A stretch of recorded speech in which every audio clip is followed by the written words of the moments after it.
चुनाव का मौसम बदलता चला जा रहा है और हमारे लोगों ने अखबारों में और कई जगह पढ़ा होगा कि इधर क्लाइमेट चेंज की बहुत चर्चा होती है, लेकिन मैं देख रहा हूं जो जनसैलाब हमें दिखाई दे रहा है, इस बार ये पॉलिटिकल क्लाइमेट चेंज वाला माहौल है। जो लोग 400 पार का नारा दे रहे थे, 400 पार वाले 400 हारने जा रहे हैं। जनता का गुस्सा देख करके यहां के प्रत्याशी का आंख में आंसू निकल आए। ये तो अभी जनता की छठी इंद्री के बारे में नहीं जान पाए हैं। जो सिक्स सेंस है जनता का, आप देख लेना, जिस समय चुनाव का वोट पड़ेगा और चुनाव 7वें चरण में पहुंचेगा, जनता का गुस्सा भी 7वें आसमान पर दिखाई देगा। जब से कांग्रेस और समाजवादी पार्टी 1 और 1 11 हो गए हैं, तब से दिल्ली और लखनऊ का एक एक इंजन आपस में टकरा रहा है। जब से कांग्रेस और समाजवादी 1 और 1 11 हुए हैं, तब से ये जो कहने वाले डबल इंजन दिल्ली और लखनऊ का इंजन आपस में टकरा रहा है और ये जीरो होने जा रहे हैं, जीरो होने। अभी तक तो मैं ये सोचता था कि 80 सीट में 1 में लड़ाई है, क्यूटों में, लेकिन अब तो ये लग रहा है कि बीजेपी का 80 में 80 का सफाया होने जा रहा है। ये जो दिल्ली वाले हैं, कई बार कहते हैं शहजादे और शहजादे, इस बार शहजादे शह भी देंगे और मात भी देने जा रहे हैं भारतीय जनता पार्टी के लोगों को। इस सरकार में परीक्षा हुई, हर परीक्षा का पेपर लीक हो गया और जब नौजवान घर लौटा तो उसे पता लगा कि परीक्षा रद्द हो गई है। और केवल रद्द नहीं हुई है, लगातार इस सरकार ने जानबूझ करके पेपर लीक कराए और सरकार ने इसलिए पेपर लीक कराए जिससे नौजवानों को नौकरी न देनी पड़ जाए, रोजगार न देना पड़ जाए। न केवल इन्होंने नौकरियों से नौजवानों को दूर रखा, बल्कि नौजवान साथियों, हिसाब किताब लगाना, 1/3 जीवन आपका इन्होंने बर्बाद कर दिया। पिछले 10 साल में न नौकरी मिली, न रोजगार मिला, और यही नौजवान जो अपनी फौज की नौकरी के लिए तैयारी करता था, सड़क पर दौड़ता था, खेतों में, गांव में जहां जगह बना करके अपनी तैयारी करता था, फौज में जाकर के सम्मान की नौकरी करना चाहता था, लेकिन इन बीजेपी वालों ने फौज की नौकरी भी आधी अधूरी कर दी।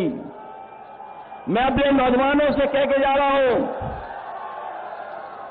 ये जो फौज की आधी अधूरी नौकरी की है, हम समाजवादी लोग, इंडिया गठबंधन के लोग कभी स्वीकार नहीं कर सकते हैं।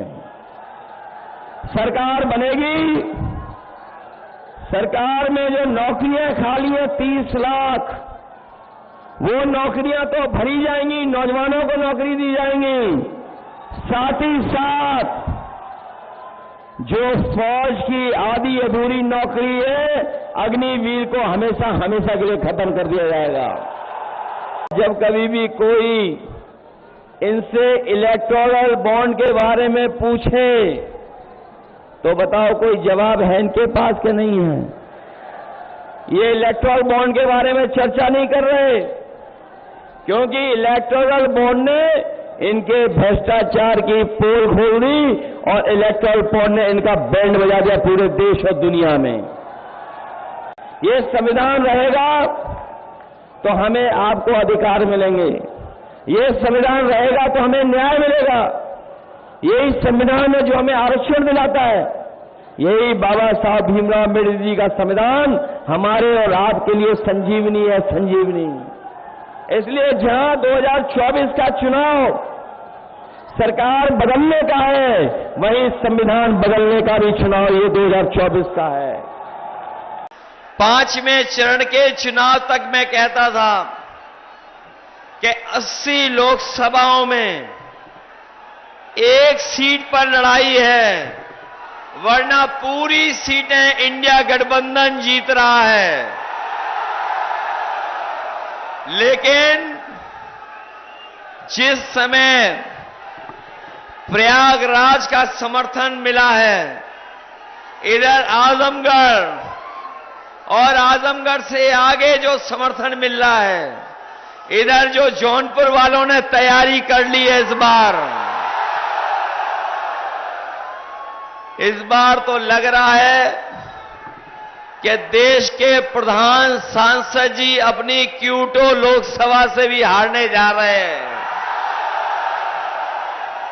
और इस बार इनका कोई मैनेजमेंट नहीं चलने वाला। जो मैनेजमेंट कर रहे हैं, दिल्ली से बुला करके सब लोगों को मिलकर के मैनेजमेंट कर रहे हैं, लेकिन जो जानकारी मिल रही है, इनके अपने लोग ही इनको हरा रहे हैं। खेती बाड़ी से जुड़े हुए लोग जानते होंगे, पिछले 10 साल की सरकार में हमारे किसान की आय दोगुनी नहीं हुई, बल्कि लागत बढ़ा दी, लागत। और लागत बढ़ने से हमारा किसान तो संकट में चला ही गया, वहीं महंगाई बढ़ा करके हमारे किसानों और गरीबों के ऊपर संकट पैदा किया। जो लोग कह रहे थे आय दोगुनी हो जाएगी, आज खेती बाड़ी करने वाला किसान गरीब घाटे में जाता जा रहा है। न केवल घाटे में जा रहा है, बल्कि उसने देखा कि जिस समय दिल्ली की सरकार ने फैसला लिया, इन्होंने बड़े बड़े उद्योगपतियों का तो कर्जा माफ कर दिया। जो बड़े संपन्न लोग थे, बड़े कारोबारी लोग, उनका 10 साल में 25 लाख करोड़ का कर्ज माफ कर दिया। और जब कानून बनाया तो कानून ये बनाया कि जिन लोगों का भी 5 करोड़ से ऊपर कर्ज है, उनका कर्ज माफ किया जाएगा। लेकिन हमारे किसानों का लाखों में कर्जा वो माफ नहीं किया गया। और जो महंगाई बढ़ी है, वो महंगाई की कोई कल्पना नहीं कर सकता है। ये महंगाई जो बढ़ी है, इनके अपने लोगों के मुनाफा की वजह से महंगाई बढ़ी है। जहां इन्होंने डीजल पेट्रोल महंगा कर दिया, वहीं हमारा नौजवान भी जानता होगा उसकी मोटरसाइकिल भी महंगी हो गई। जो लोग 400 पार कह रहे थे, उनके मन में था कि वो संविधान बदल देंगे, लेकिन जिस तरीके से वोट पड़ा है और बहुजन समाज के लोगों का समर्थन मिला है, ये समर्थन जो मिला है बहुजन समाज का, मैं ये कह सकता हूं कि जो लोग संविधान बदलने निकले थे, उनको इस बार हम सब मिलकर के बदलने का काम करेंगे। ये बीजेपी वाले और बीएसपी वाले अंदर ही अंदर हाथ मिलाए हुए हैं। ये बात तो समझ में आ रही होगी कि नहीं आ रही है? क्या ये बीजेपी वाले और बीएसपी वाले अंदर ही अंदर हाथ मिलाए हुए हैं? पहले टिकट किसी और की थी। ये जितने भी आपके खिलाफ लड़ रहे हैं, ये जितने भी आपको दिखाई दे रहे हैं, ये जितने भी आपको विरोध में दिखाई दे रहे हैं आपके, एक समय था वो सब आपकी पार्टी से टिकट मांग रहे थे। बताओ, टिकट मांग रहे थे कि नहीं मांग रहे थे? लेकिन कोई बंबई से आया, कोई बंबई से आया, इंतजाम कर करके टिकट ले गया। लेकिन जब टिकट का किसी ने विरोध किया तो बताओ कहां पहुंचा दिया उसको? कहां पहुंचा दिया था? कोई ये कह रहा था, मैंने सुना है, कोई ये कह रहा था कि आपसे उन्होंने टिकट मांग ली थी बारात में, इसलिए जेल जाना पड़ा।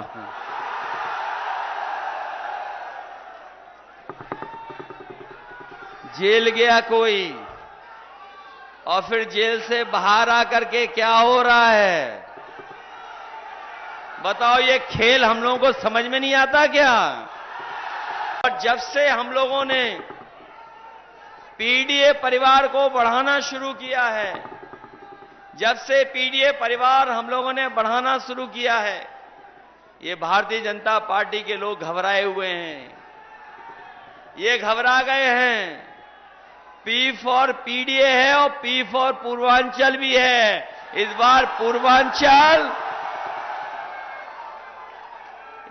पूर्वांचल पूरा का पूरा पीडीए परिवार को साथ लेकर के चलने का काम कर रहा है।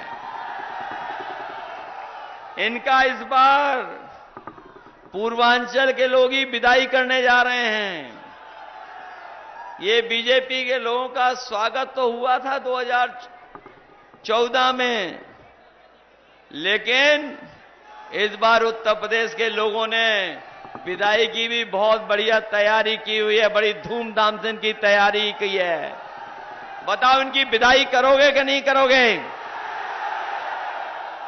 न केवल मंत्रिमंडल बदलेगा, मंत्रिमंडल तो बदलेगा ही बदलेगा, मीडिया मंडल भी बदल जाएगा।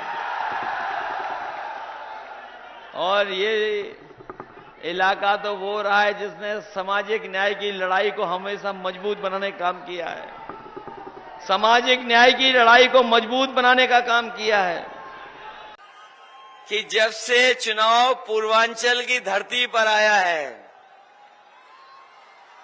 ये 6वें और 7वें चरण में पूर्वांचल के लोग भारतीय जनता पार्टी का पूरा सफाया करने जा रहे हैं। अभी तक जो चुनाव हुए उनमें मैं ये कहता था कि जो चुनाव चल रहा है उसमें सभी सीटें हम लोग जीत रहे हैं। केवल एक सीट के लिए मैं कहता था, वो क्यूटो, जहां पर लड़ाई में है। लेकिन अब चुनाव जब बिल्कुल क्यूटो के बगल में आ गया है और जो समर्थन मिलता दिखाई दे रहा है और जिस तरीके से पीडीए परिवार एकजुट होकर के समर्थन दे रहा है, इस बार जो 2 चरणों में 27 लोकसभा का चुनाव होने जा रहा है, 27 की 27 सीटें इंडिया गठबंधन जीतने का काम करेगा। इन्होंने ये कहा था कि किसानों की आय दोगुनी कर देंगे। न केवल आय बढ़ाने की बात कही थी इन्होंने, बल्कि यहां तक कहा था कि किसानों को हम खुशहाल बना देंगे। किसानों को खुशहाल बना करके दुनिया में जहां पर विकसित देश पहुंचे हैं, वहां पर विकसित भारत भी पहुंच जाएगा। लेकिन 10 साल में हम लोग पीछे मुड़ के देखते हैं तो इन्होंने जहां किसानों को धोखा दिया, जहां महंगाई बढ़ा दी, लागत बढ़ा दी, और लागत तो इतनी बढ़ाई है कि अगर हम हिसाब किताब लगाते हैं तो हमारा किसान की खेती बाड़ी आज घाटे का सौदा हो गई है। केवल नौजवानों की परीक्षा, उनका पेपर लीक होने की वजह से हर लोकसभा में बीजेपी का 2,25,000 वोट कम हुआ है। बताओ, बीजेपी के लोगों से पूछिए कि 2,25,000 वोट कम कहां से आप पूरा करोगे? कोई रास्ता हो तो बता दो। न केवल नौजवान की नौकरी छीनी, बल्कि बहुत सारे हमारे साथी जानते होंगे और उन्होंने देखा होगा, समय समय पर हमारे गांव के नौजवान रहने वाले सड़कों पे दौड़ करके, खेतों पे दौड़ करके, मैदान में दौड़ करके तैयारी करते थे फौज की। और वो सोचते थे कि अगर हम तैयारी कर लेंगे तो हमें पक्की वर्दी पहनने को मिल जाएगी, फौज की नौकरी मिल जाएगी। लेकिन इधर भारतीय जनता पार्टी ने फौज की नौकरी को भी आधा अधूरी नौकरी बना दिया। ये जो अग्निवीर व्यवस्था लागू कर करके 4 साल की नौकरी की है, हम अपने नौजवानों को भरोसा दिला के जा रहे हैं, सरकार बनने जा रही है, ये अग्निवीर हमेशा हमेशा के लिए खत्म हो जाएगी। जैसे पहले नौकरी मिलती थी, पक्की वर्दी और पक्की नौकरी देने का काम भी आने वाले समय में इंडिया गठबंधन सरकार में होगा। जो लोग कहते थे अच्छे दिन आएंगे, बताओ अच्छे दिन आए किसी के कि नहीं आए? ना अच्छे दिन आए, न किसी के अकाउंट में कुछ आया। लेकिन मैं भरोसा दिलाता हूं कि 4 तारीख को जब जीतेंगे तो कम से कम खुशियों के दिन आएंगे और हमें वो आपको जौनपुर की इमरती खाने को मिलेगी। ये जो मन की बात सुनाने वाले हैं, जो आत्मतुष्टीकरण के लिए कुछ भी कह सकते हैं, वो इंडिया गठबंधन से घबराए हुए हैं। मैं उनको कहना चाहता हूं, अब कोई मन की बात नहीं सुनना चाहता है, सब संविधान की बात सुनना चाहते हैं, संविधान के रास्ते चलना चाहते हैं, क्योंकि यही संविधान जिसके लिए बचाने के लिए हम सब लड़ रहे हैं, यही संविधान हमें अधिकार दिलाता है, यही संविधान हमें न्याय दिलाता है, यही बाबा साहब भीमराव अम्बेडकर के संविधान हमारे आपके लिए संजीवनी है। इसलिए संविधान बचाने की लड़ाई में आप लोग चूक मत करना और प्रिया सरोज जी को एक एक वोट दे करके जिताने का काम करना। न केवल ये जीत करके जाएंगी, बल्कि पढ़ी लिखी हैं, समझदार हैं, आज के समय की चीजों को समझती हैं। जब लोकसभा में बोलेंगी और आपकी बात रखेंगी तो लगेगा कि हाँ, कोई नौजवान पढ़ा लिखा आपके पक्ष की बात कर रहा है। इसलिए ऐसे पढ़े लिखे नौजवान हमारी प्रिया सरोज को एक एक वोट देकर के लोकसभा में भेजने का काम करना।